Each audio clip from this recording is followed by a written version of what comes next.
Estados Unidos abordó e incautó un petrolero con bandera rusa en el Atlántico Norte y horas después informó la interdicción de un segundo buque vinculado al mismo circuito en el Caribe. En un primer vistazo, el titular suena a sanciones y contrabando de petróleo, pero si lo miras con calma, el centro es otro. ¿Quién puede hacer cumplir qué y dónde cuando el escenario es alta mar? Porque el mar no es un vacío, el mar es jurisdicción, tratados, banderas y un principio básico. La navegación es libre, pero no incondicional.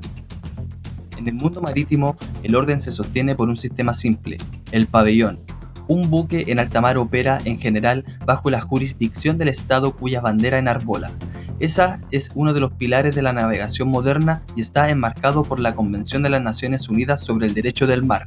Por eso, cuando un Estado aborda un buque extranjero en aguas internacionales, normalmente necesita una base clara: piratería, esclavitud, transmisiones no autorizadas, buques sin nacionalidad o mecanismos específicos de sanciones y cooperación. En los hechos de hoy, Estados Unidos sostiene que actuó bajo un mandato judicial y como parte de un régimen de enforcement contra redes de evasión de sanciones.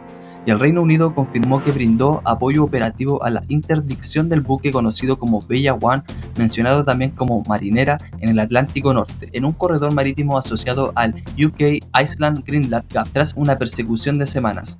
Medios citan que el Comando Europeo de Estados Unidos indicó que la incautación se realizó y que el buque había sido perseguido por el guardacostas Monroe.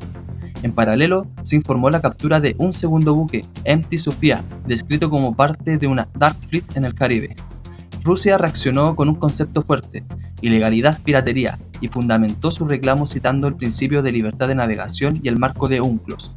Aquí aparece el quiebre narrativo del capítulo. No es solo se incauta un buque, es una disputa por la autoridad práctica para aplicar sanciones en alta mar.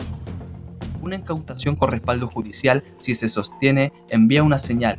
La enforcement de sanciones se proyecta más allá de costas y estrechos, incluso cuando el buque intenta cambiar identidad o bandera.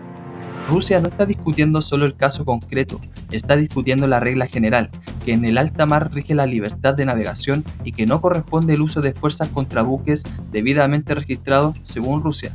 Estados Unidos, por su parte, está encuadrando la acción como enforcement contra redes de evasión sancionatoria y actividad ilícita, con apoyo de un procedimiento judicial. Aunque el evento sea técnico, el efecto es político. Tensión en Estados Unidos-Rusia, presión sobre terceros países que facilitan banderas de conveniencia y sobre aseguradoras y puertos que aceptan cargas y documentación. En contracampo, este episodio no se trata solo de un barco, se trata de un patrón clave. Cuando un actor poderoso decide que una norma, en este caso sanciones, debe ejecutarse en cualquier punto del mapa, el mar se vuelve el lugar donde esa idea se pone a prueba con hechos.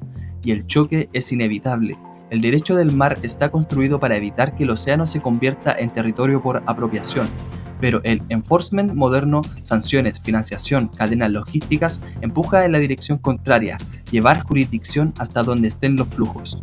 Por eso, el caso de hoy es un buen termómetro. Mide hasta dónde llega la libertad de navegación cuando entra en contacto con sanciones y seguridad económica. Hoy no termina nada. Si hay warrant y proceso judicial asociado, veremos decisiones, cargos o disposiciones sobre tripulación y carga. Si Rusia escala su protesta, veremos el conflicto moverse hacia foros diplomáticos y hacia el lenguaje de UNCLOS. Y si otros países replican la práctica, el mar se vuelve menos neutral y más disputado por enforcement. Este capítulo no intenta cerrar el debate, intenta dejar claro qué se hizo, qué se discute y qué regla queda en tensión.